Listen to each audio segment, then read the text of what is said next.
Le titre de cette exploration est « Les pouvoirs magiques de la famille intérieure ». Il est fascinant d'observer la dynamique intime qui opère au sein de l'esprit humain. Cette présentation se concentre sur une approche thérapeutique bien spécifique. C'est une approche où les éléments naturels interviennent directement au cœur du processus de transformation psychologique. L'objectif est de regarder avec une attention profonde comment ces outils ancestraux agissent en silence, dans les profondeurs de la psyché. Ils apportent un soulagement durable. C'est un mouvement subtil et régulier vers l'harmonie intérieure. La nature fondamentale de ces 4 éléments, l'eau, le feu, la terre et l'air, mérite qu'on s'y attarde. Ils ne sont jamais considérés comme de simples figures de style ou de vagues concepts abstraits. Ils constituent, au contraire, de puissants alliés thérapeutiques. Le principe clinique consiste à convoquer ces forces brutes pour permettre aux différentes parts de la psyché de se transformer d'une manière tangible, physique et concrète.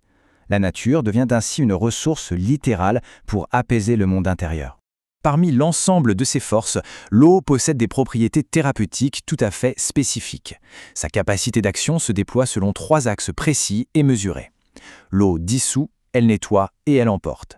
Dans le cadre de cet espace clinique, l'eau représente un flux continu, le mouvement lent du lâcher-prise, ainsi qu'une purification profonde des structures internes. C'est une présence fluide qui a la capacité de faciliter le changement sans jamais brusquer le système.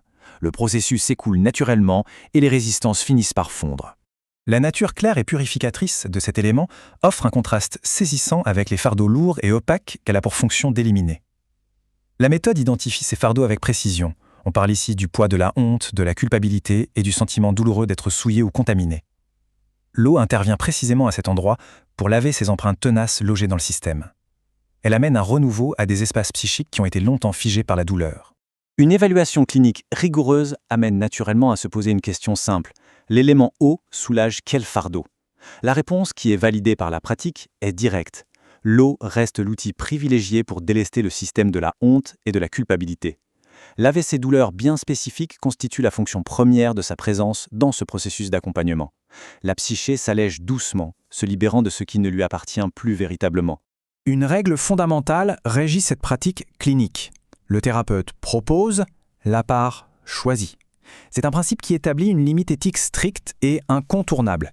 Il n'est pas question de forcer une part protectrice ou blessée à utiliser un élément spécifique. Le praticien offre simplement l'outil avec douceur. Ensuite, c'est l'intelligence interne et autonome de la part qui valide et adopte l'élément le plus juste pour sa propre guérison.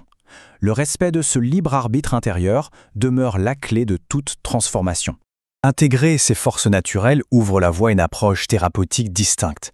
L'accent se déplace vers une guérison pleinement incarnée, sensorielle et poétique.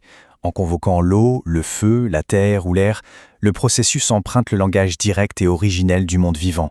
L'observation clinique confirme d'ailleurs que les parts intérieures comprennent intimement ce vocabulaire universel. Elles y répondent avec fluidité pour retrouver leur équilibre initial. Le corps et l'esprit réapprennent simplement à s'écouter à travers la nature. Une pensée philosophique sous-tend l'ensemble de la méthode. Avec Integria, plus jamais seul face à la souffrance. Le système intérieur, lorsqu'il est accompagné par la justesse du thérapeute et soutenu par la puissance des forces de la nature, se transforme. Il devient un espace de collaboration solide. C'est un refuge rassurant qui permet de traverser les blessures les plus profondes avec grâce. La guérison n'est plus une lutte solitaire. Elle se vit comme une alliance pacifiée. Ce contenu vous est proposé par Dr Sandrine de Montsabert dans la formation à la méthode Integria. Parle pour être.